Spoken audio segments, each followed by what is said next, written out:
kita akan membahas salah satu tanaman hias yang indah dan banyak ditemukan di sekitar kita, yaitu bunga asoka. Sebelum kita mulai videonya, kita kenalan dulu yuk. Saya Citra Jasal dengan NPM 2513053019 dengan teman saya Bunga Zarati Panurilahi dengan NPM 2513053004 dan dengan saya yaitu Dwi Aprilia Puspita dengan NPM 2513053003. Secara umum, bunga asoka adalah bunga lengkap dan sempurna.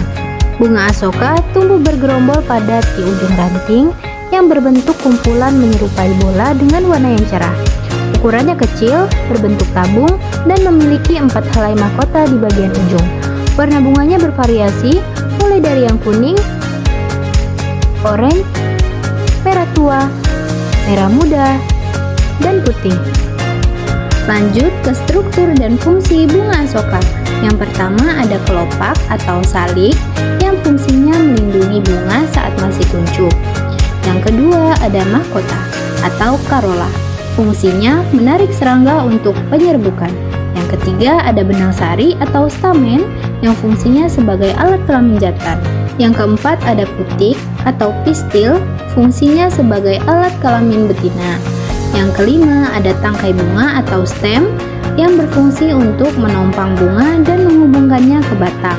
Yang terakhir ada dasar bunga atau receptacle yang berfungsi sebagai dasar yang menompang semua bagian bunga. Selanjutnya, mari kita bahas mengenai bagian-bagian daun pada bunga asoka. Yang pertama ada helai daun atau disebut dengan lamina.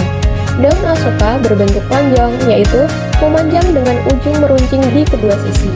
Permukaannya halus, mengkilap, dan tepinya rata tanpa adanya gerigi. Warna daunnya hijau tua di bagian atas, sedangkan bagian bawahnya berwarna hijau muda. Yang kedua ada bagian ujung daun atau disebut dengan apex. Ujung daun biasanya meruncing, tajam, sehingga mudah dikenali.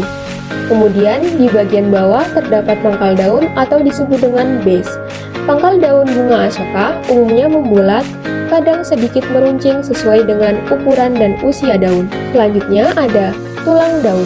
Susunan tulang daun asoka berbentuk menyirip, yaitu memiliki tulang utama di bagian tengah dengan cabang-cabang tulang kecil yang menyebar ke samping. Tulang daun ini tampak jelas dan menonjol. Berikutnya adalah tangkai daun atau disebut dengan petiolus.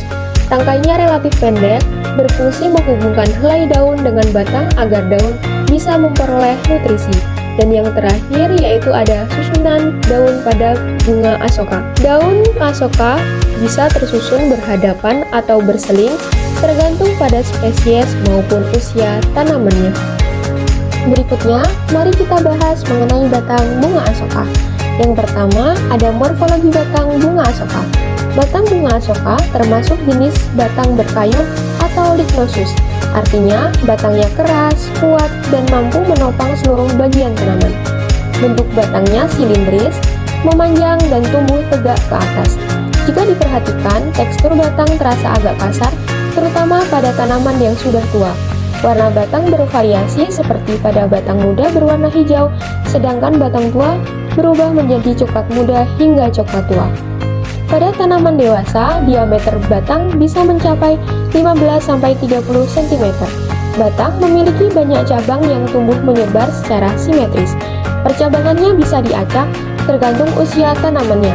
Kita juga dapat melihat lantisel pada batang muda yang berfungsi untuk pertukaran gas serta bekas tangkai daun pada permukaan batang. Yang kedua, mari kita bahas tentang fungsi batang bunga asoka.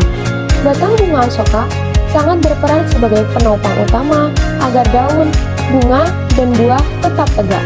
Selain itu, batang menjadi jalur transportasi air dan mineral melalui silam serta hasil fotosintesis melalui fluid. Batang juga menyimpan cadangan makanan dan mengalami pertumbuhan sekunder yang membuat ukurannya bertambah besar.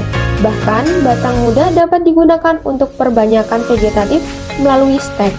Dan yang terakhir, ada ciri khas batang bunga asoka, yaitu kulit batang bunga asoka mengandung senyawa seperti tanin, flavonoid, saponin, katechin, dan fitoestrogen yang bermanfaat untuk pengobatan tradisional misalnya untuk mengatasi gangguan menstruasi, infeksi, dan masalah pencernaan.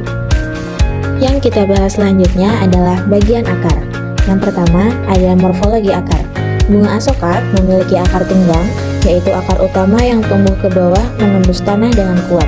Dari akar utama ini, muncul banyak akar atau lateral yang lebih kecil dan menyebar ke samping. Akar utamanya berbentuk silindris, besar, dan kokoh, sedangkan akar cabangnya lebih halus dan bercabang banyak. Untuk warnanya, akar muda terlihat putih hingga krim, sementara akar yang lebih tua berubah kecoklatan. Di dekat ujung akar, terdapat rambut akar yang berfungsi menyerap air dan mineral dari tanah. Yang kedua ada struktur anatomi akar. Paling luar itu ada epidermis, lapisan tipis yang memiliki banyak rambut akar sebagai penyerap utama air dan hara. Di bawahnya terdapat korteks, yaitu jaringan parenkim yang tebal dan berfungsi sebagai tempat penyimpanan cadangan makanan. Kemudian ada endodermis, yaitu lapisan rapat yang berfungsi sebagai penyaring. Di bagian terdalam ada silinder pusat atau stele. Bagian terluarnya disebut dengan perisikel atau tempat munculnya akar-akar cabang baru. Di tengah terdapat xilem, yaitu pembuluh kayu berbentuk seperti bintang yang mengalirkan air dan mineral ke seluruh bagian tanaman. Di antara xilem terdapat floem yang mengangkut hasil fotosintesis dari daun menuju akar. Yang ketiga ada fungsi akar, yaitu yang pertama ada menyerap air dan mineral dari tanah, mengalirkannya ke batang melalui xilem, sebagai penopang agar tanaman berdiri kokoh, menyimpan cadangan makanan di korteks dan menghasilkan akar cabang melalui perisikel. Dan yang terakhir adalah ciri akar bunga asoka. Akar tunggangnya kuat, mampu beradaptasi di tanah kering maupun lembab, serta membantu mencegah erosi di area miring. Selain itu, rambut akarnya yang banyak membuat asoka sangat efisiensi dalam menyerap air dan nutrisi. Selanjutnya adalah bagian buah dan biji. Yang pertama ada klasifikasi biji bunga asoka. Tanaman asoka termasuk ke dalam kingdom Plantae, divisi Angiospermae, kelas Dicotyledonae, ordo Fabales, dan famili Fabaceae atau polong-polongan. Yang kedua ada ciri-ciri biji dikotil bunga asoka. Biji ini memiliki dua kotiledon yang berfungsi sebagai penyimpan cadangan makanan. Saat matang, biji asoka tidak memiliki endosperm karena seluruh cadangan makanannya tersimpan di dalam kotiledon. Selain itu, perkecambahannya bersifat epigeal, artinya kedua kotiledon akan muncul ke atas permukaan tanah sebagai daun pertama. Bentuk bijinya cukup besar dan pipih, sesuai dengan ciri tanaman dikotil. Yang ketiga, ada struktur anatomi bunga asoka. Lapisan terluar disebut dengan testa atau kulit biji yang melindungi bagian dalam.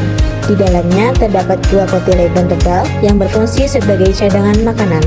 Kemudian ada embrio yang terdiri dari radicula sebagai bakal akar, hipokotil sebagai batang embrio, dan juga plumula sebagai bakal tunas.